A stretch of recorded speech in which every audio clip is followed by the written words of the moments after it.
Дисней деп естігенде бәріміздің есімізге мультфильмдер, мюзиклдер, ойын-сауық парктері, қуыршақтар мен позитивті атмосфера түседі. Бірақ шынайы әлемде бәрі де ертегі сияқты тәтті емес.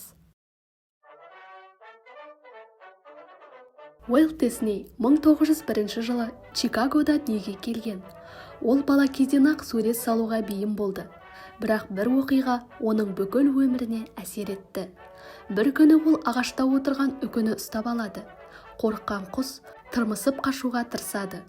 Баланың үрейі ұстап үкіні жерге лақтырып, үстінен басып өлтіріп тастайды. Кейінірек Дисней бұл туралы сол үкі менің түсіме күнде кіретін деген. Диснейдің алғашқы анимациялық жұмыстары өте көңілді емес.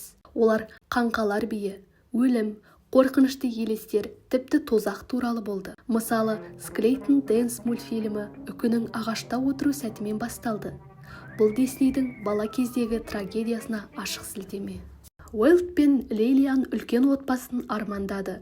Үлкен үй салып, оның баланың күлкісімен толтырғысы келді. Бірақ әйелі бірнеше рет түсік тастайды.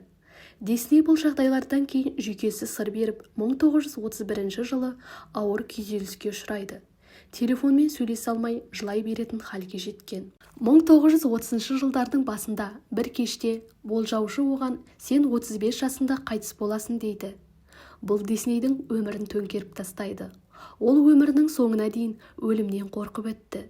Ол жерлеу рәсімдерінен қашатын және оларға қатысқаннан кейін апталап депрессияда жүретін. Зұлым патшайымның ақша қызды өлтірмек болғаны, Пиноккионың адам болу үшін өлуі, Бамбидің анасынан айырылуы Диснейдің шығармаларындағы өлімді ашық көрсете білгенін айқындайды. Бұл жай ғана анимация емес. Бұл Уолттың ішкі қорқынышының көрінісі. Уолт ата-анасына Голливудта үй алып бергеннен соң, оның ата-анасы газдан уланып қайтыс болады.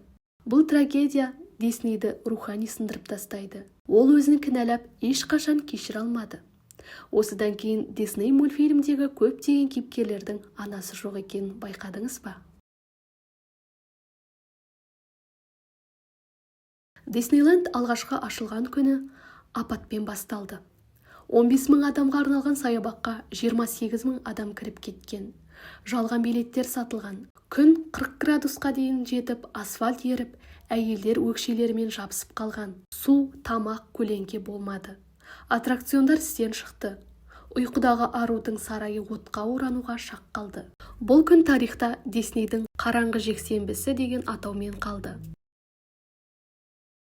Уолт Дисней өмірінің соңына дейін елестер үйін жасақсы келді. Бастапқы сюжет әйелін өлтірген капитан мен оның өзін-өзі өлтіруі туралы болған. Бұл жоспар кейін өзгертілсе де, үйдің ішінде шынайы зират белгілері, ескі арбақ, катафальк және одан тазаланбайтын тақтар бар. Кейбіреулер бұл жерде Диснейдің шын жануарлары жерленген дейді.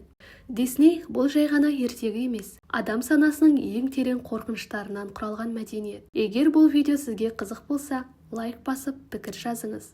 Келесі бөлімде Диснейлендтегі нақты болған өлім оқиғалары туралы айтамыз. Кездескенше.